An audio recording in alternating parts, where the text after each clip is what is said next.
ಯಾದಗಿರಿ ಜಿಲ್ಲೆಯ ಸುರಪುರ ತಾಲೂಕಿನ ದೇವತ್ಕಲ್ ಗ್ರಾಮದಲ್ಲಿ ಗಣರಾಜ್ಯೋತ್ಸವ ದಿನದಂದೇ ಕ್ರಾಂತಿವೀರ ಶ್ರೀ ಸಂಗೊಳ್ಳಿ ರಾಯಣ್ಣ ಅವರ ಮೂರ್ತಿ ಪ್ರತಿಷ್ಠಾಪನೆಯನ್ನು ಹಮ್ಮಿಕೊಳ್ಳಲಾಯಿತು.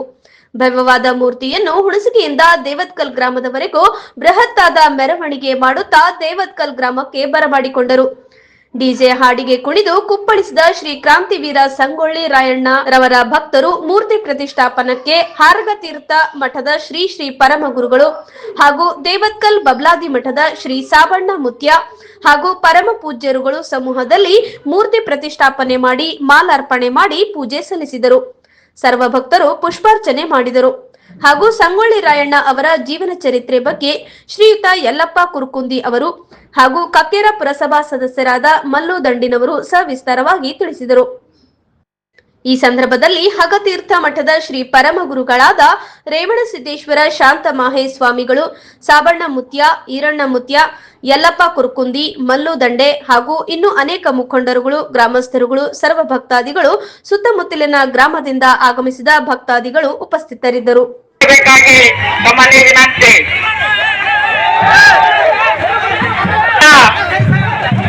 ದೇವತ್ಕಲ್ ಗ್ರಾಮದ ಗ್ರಾಮಸ್ಥರು ಅಂದುಕೊಂಡ ಹಾಗೆ ಕ್ರಾಂತಿವೀರ ಸಂಗೊಳ್ಳಿ ರಾಯಣ್ಣವರ ಮೂರ್ತಿ ಪ್ರತಿಷ್ಠಾಪನೆಗೊಳ್ಳಲಿದೆ.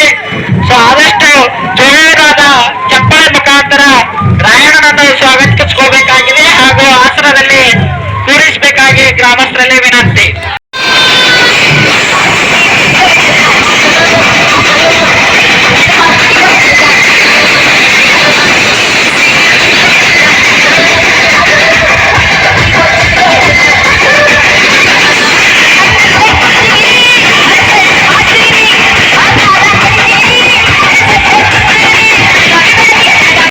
ಬಹಳ ಅರ್ಥಪೂರ್ಣ ತಮ್ಮ ಜೀವನದಲ್ಲಿ ಸಾರ್ಥಕತೆಯನ್ನು ಹೊಂದಿರುವಂತಹ ಮಹಾಯೋಗಿ, ಅವತಾರಿ ಪುರುಷ ಅಂದ್ರೆ ತಪ್ಪಾಗ್ಲಿಕ್ಕಿಲ್ಲ ಅಂತ ಮಹಾನ್ ದೇಶ ಪ್ರೇಮಿಯಾಗಿರುವಂತ ಕ್ರಾಂತಿವೀರ ಸಂಗೊಳ್ಳಿ ರಾಯಣ್ಣನವರ ಮೂರ್ತಿಯ ಪ್ರತಿಷ್ಠಾಪನಾ ಸಮಾರಂಭದಲ್ಲಿ ಪಾಲ್ಗೊಂಡಿರುವಂತ ಎಲ್ಲ ಅತಿಥಿ ಮಹೋದಯರಲ್ಲಿ, ಪಟ್ಟದ ಪೂಜಾರಪ್ಪನವರಲ್ಲಿ, ಭಾಗವಹಿಸಿರುವಂತ ಸಮಸ್ತ ಸದ್ಭಕ್ತರಿಗೆ ಅನಂತ ಶರಣಾರ್ಥಿಗಳನ್ನು ತಿಳಿಸುತ್ತಾ, ಬಹುತೇಕವಾಗಿ ಇಲ್ಲಿಯ ತನಕ ನಮ್ಮ ಯಲ್ಲಪ್ಪ ಕುರುಕುಂದಿಯವರ ಆದಿಯಾಗಿ ಎಲ್ಲರೂ ಬಹಳ ಚಂದ ಮಾತನಾಡಿದ್ರು.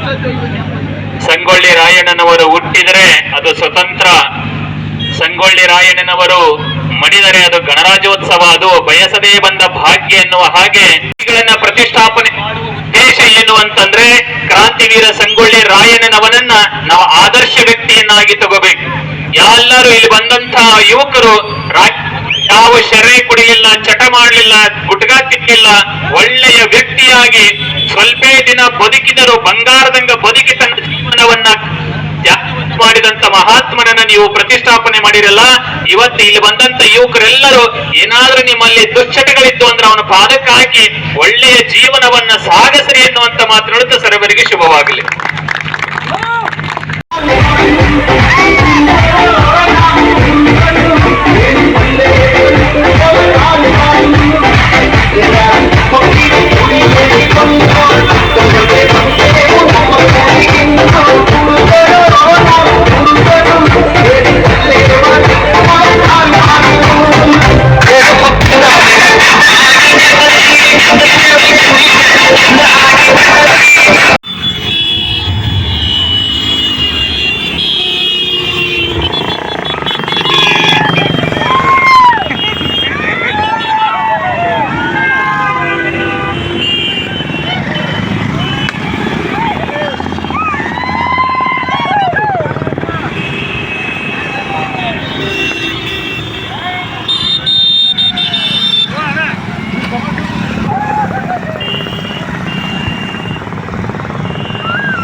ಎಲ್ಲ ಬೇರೆ ಕಡೆಯಿಂದ ಬಂದಂತ ಎಲ್ಲ ನನ್ನ ಕುಲ ಬಾಂಧವರಿಗೆ ಅನಂತ ಅನಂತ ನಮಸ್ಕಾರಗಳು.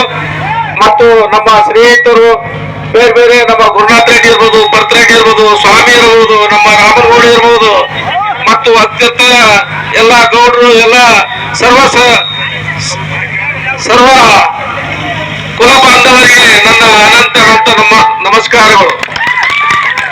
ಯಾಕಂದ್ರೆ ಇದು ಬಹಳ ದಿವಸಲಿಂದ ಇದು, ಆದ್ರೂ ನಾನು ಇದನ್ನ ಕೆಲವೊಂದು ಕಡೆ ನಾನು ಇದನ್ನ ಅವಾರ್ಡ್ ಮಾಡಿದ್ದೆ ನಾನು. ಆದ್ರೂ ಹುಡುಗರು ಏನಪ್ಪ ಅಂತಾರ ಒಂದು ಒತ್ತಾಯ ಮೇರೆಗೆ, ಈ ನನ್ನ ಅಭಿಪ್ರಾಯ ಏನಿದ್ದಿಲ್ಲ, ಹುಡುಗರ ಒತ್ತಾಯ ಮೇರೆಗೆ ಈ ಒಂದು ಏನಪ್ಪ ಅಂತಂದ್ರೆ ಬಹಳದಿಂದ ಕೆಲಸ ಏನಪ್ಪ ಅಂತಂದ್ರೆ ಇವತ್ತ ತಮ್ಮೆಲ್ಲರ ಸಹಕಾರದಿಂದ ನಮ್ದು ಒಬ್ಬರದೇ ಏನಿಲ್ಲ ಇದ್ರಾಗ ಎಲ್ಲ ಕಮಿಟಿ ಆಲ್ ಕಮಿಟಿ ಊರಿನ ಎಲ್ಲ ನಮ್ಮ ಜೋರಾದ ಚಪ್ಪಾಳೆ ಮೂಲಕ ಅಭಿನಂದಿಸ. ಯಾಕಂತಂದ್ರೆ ಈ ಒಂದು ಕಾರ್ಯಕ್ರಮ ಆಗ್ಬೇಕಂದ್ರೆ ಒಬ್ಬರಿಬ್ಬರು ಶ್ರಮ ಅಲ್ಲ, ಎಲ್ಲರ ಶ್ರಮದಿಂದ ಒಂದು ಕಾರ್ಯಕ್ರಮ ಆಗಿದೆ. ಇಂಥ ಒಂದು ಅದ್ಭುತವಾದ ಗಳಿಗೆ ನಿಮ್ಮೆಲ್ಲರ ಸಹಕಾರ, ನಿಮ್ಮೆಲ್ಲರ ಶ್ರಮದಿಂದ ಆಗಿದೆ. ನಾವೆಲ್ಲರೂ ಕೂಡ ಒಂದು ಕನಸಿತ್ತು. ಯಾಕಪ್ಪ ಅಂದ್ರೆ ದೇವಕಲ್ ಗ್ರಾಮದ ಒಂದು ಸಂಘಟನೆ ಮೂರ್ತಿ, ಯಾಕಂದ್ರೆ ಇವರು ಯಾರು ಒಂದು ಜಾತಿ ಸೀಮಿತರಾದ ನಾಯಕರಲ್ಲ, ಇವತ್ತೆಲ್ಲಾ ಜಾತಿಗೆ ಸೀಮಿತರಾದ ನಾಯಕರು. ನಮ್ಮ ದೇಶಕ್ಕಾಗಿ ಸ್ವತಂತ್ರಕ್ಕಾಗಿ ಹೋರಾಡಿ ತಮ್ಮ ಪ್ರಾಣ ಮಾಡಿದ ನಾಯಕರಿದ್ದಾರೆ. ನಾವೆಲ್ಲರೂ ಕೂಡ ಯಾವುದೇ ಒಂದು ದೇಶಭಕ್ತ ನಾಯಕರಿಗೆ ನಾವೆಲ್ಲರೂ ಕೂಡ ಗೌರವ ಸಮರ್ಪಣೆ ಮಾಡ್ಬೇಕಾಗ್ತದೆ. ಯಾಕಪ್ಪ ಅಂದ್ರೆ ನೋಡ್ರಿ, ಸಂಗೊಳ್ಳಿ ರಾಯಣ್ಣ ಹುಟ್ಟಿದ ದಿನ ದೇಶಕ್ಕೆ ಸ್ವಾತಂತ್ರ್ಯ ಸಿಕ್ತು ಆಗಸ್ಟ್ 15ಕ್ಕೆ. ಅವತ್ತು ಅವ್ರಿಗೆ ಗಲ್ಲಿಗೆ ಹಾಕಿದ್ದಿನ ಇವತ್ತು ಜನವರಿ 26, ಅವತ್ತು ದೇಶದ ಗಣರಾಜ್ಯ ಆಯ್ತು. ಅಂತ ಇತಿಹಾಸವನ್ನು ನಿರ್ಮಿಸಿದಂತ ಸಂಗೊಳ್ಳಿ ರಾಯಣ್ಣ ಪುತ್ಥಳಿ ನಮ್ಮ ದೇವಕಲ್ ಗ್ರಾಮದಾಗ ಆಗಿದ್ದು ನಮ್ಮೆಲ್ಲರಿಗೂ ಸಂತೋಷ ಪಡುವಂತ ವಿಷಯ ಅಂತ ಹೇಳ್ತಾ, ಈ ಒಂದು ಕಾರ್ಯಕ್ರಮಕ್ಕೆ ಸಹಕರಿಸಿದಂತ ತಮ್ಮೆಲ್ಲರಿಗೆ ವಂದಿಸಿ, ಮತ್ತು ಅನೇಕ ನಮ್ಮ ತಾಲೂಕಿನ ಎಲ್ಲ ಕಡೆ ಹಳ್ಳಿಗಳಿಂದ ಬಾಂಧವರು ಬಂದಿದ್ದೀರಿ, ಕಾರ್ಯಕ್ರಮ ಸಹಕಾರ ಮಾಡಿದಿರಿ. ನಿಮ್ಮೆಲ್ಲರ ಪ್ರೀತಿ ಪ್ರೋತ್ಸಾಹಕ್ಕೆ ಸಮಸ್ತ ಎಲ್ಲರಿಗೆ ಹೃದಯಪೂರ್ವಕ ಧನ್ಯವಾದಗಳು ಹೇಳ್ತಾ ನನ್ನ ಮಾತನ್ನು ಮುಗಿಸ್ತೀನಿ. ನಮಸ್ಕಾರ. ಸಹಕಾರ ಇದ್ದಾಗ ನಮ್ದು ಒಬ್ಬರದ ಏನ್ ಪಾತ್ರ ಇಲ್ಲ, ನಮ್ದು ಏನು ಪಾರ್ಟನ್ ಇಲ್ಲ, ಏನಿಲ್ಲ. ಈಗ ಜನನಿ ಮೆಟ್ಟಿಗೆ ಏನಪ್ಪ ಅಂತಾರ ಸಾವಿನ ಮುತ್ತೆ ಮಾಡ್ಯಾರ, ಕುರ್ಕುಂದಿ ಎಲ್ಲಪ್ಪ ಮಾಡ್ಯಾರ, ಮತ್ತೆ ಇನ್ನೊಬ್ಬರು ಮಾಡ್ಯಾರಂತೆ ಯಾರು ಅನ್ಯತೆ ಯಾರು ಭಾವಿಸಬಾರ್ದು. ಇದು ಎಲ್ಲ ಈ ಮೂರ್ತಿ ಎಲ್ಲರ ಸಹಕಾರದಿಂದ ಇಲ್ಲಿ ಏನಪ್ಪಾ ಅಂದ್ರೆ ಕುಂತದಂತ ನಾನು ಹೇಳಕ್ಕೆ ಇಚ್ಛೆ ಪಡ್ತೇನೆ. ಆದಷ್ಟು ಬರತಕ್ಕಂತ ದಿನಗಳಲ್ಲಿ ಇಲ್ಲಿ ಒಂದು ದೊಡ್ಡ ದ್ವಾರಬಾಗಿಲು ಮಾಡಿಸ್ಬೇಕಂತ ಹೇಳಿ ನನ್ನ ಕನಸಾದ. ಇಲ್ಲಿ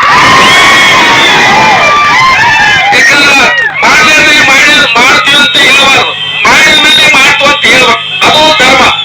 ಯಾಕಂದ್ರೆ ನನ್ನ ಜಯಮಂದಾಗ ಸುಳ್ಳು ಯಾಕಂದ್ರೆ ಇದ್ದಕ್ಕಿದ್ದಂಗೆ ಆಡೋದು ನಂದು ಮೊದಲಿದ್ದನು ಗುರಿ. ಇದ್ದಕ್ಕಿದ್ದಂಗೆ ಆಡೋದು, ಅದು ಮುಂದೆ